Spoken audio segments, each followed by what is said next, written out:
வணக்கம். ஆகாஷ்வாணி புதுச்சேரி செய்திச் சுருக்கம் வாசிப்பவர் நாராயணசாமி.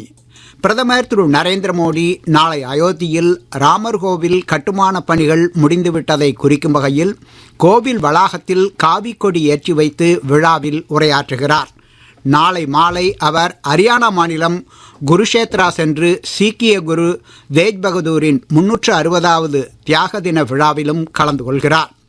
மத்திய அரசு விவசாயிகளின் நலன்களை கருத்தில் கொண்டு ஒருங்கிணைந்த வேளாண்மையில் முக்கிய கவனம் செலுத்தி வருவதாக மத்திய வேளாண் அமைச்சர் திரு சிவராஜ் சிங் சௌஹான் கூறியுள்ளார்.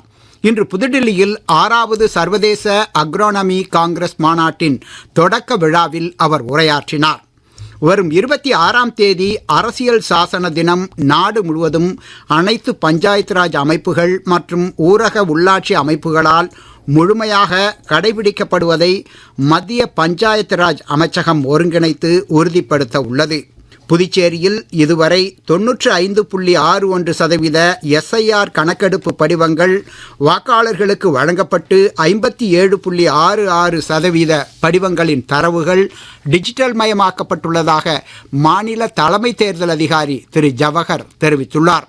இன்று குமரிக்கடல் மற்றும் அதனை ஒட்டிய பகுதிகள் நிலவும் வளிமண்டல மேலடுக்கு சுழற்சி காரணமாக நாளை காலை வாக்கில் காற்றழுத்த தாழ்வு பகுதி உருவாகி பின்னர் மேலும் வலுப்பெறக்கூடும் என சென்னை வானிலை ஆய்வு மையம் தெரிவித்துள்ளது.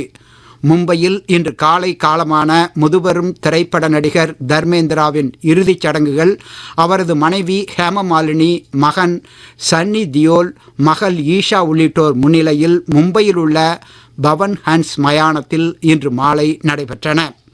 ஆடவர் கிரிக்கெட்டில் இந்தியா தென்னாப்பிரிக்கா அணிகளுக்கு இடையே குவஹாத்தியில் நடைபெறும் 2வது மற்றும் இறுதி டெஸ்ட் போட்டியின் 3ஆம் நாளான இன்று ஆட்ட நேர இறுதி வரை தென்னாப்பிரிக்க அணி தனது 2வது இன்னிங்ஸில் விக்கெட் இழப்பின்றி 26 ரன் எடுத்திருந்தது. முன்னதாக இந்திய அணி 201 ரன்னுக்கு முதலாவது இன்னிங்ஸ் ஆட்டத்தை இழந்தது. தென்னாப்பிரிக்க அணியின் முதல் இன்னிங்ஸ் ஸ்கோர் 489 ரன். இத்துடன் இந்த செய்திச் சுருக்கம் நிறைவு பெறுகிறது.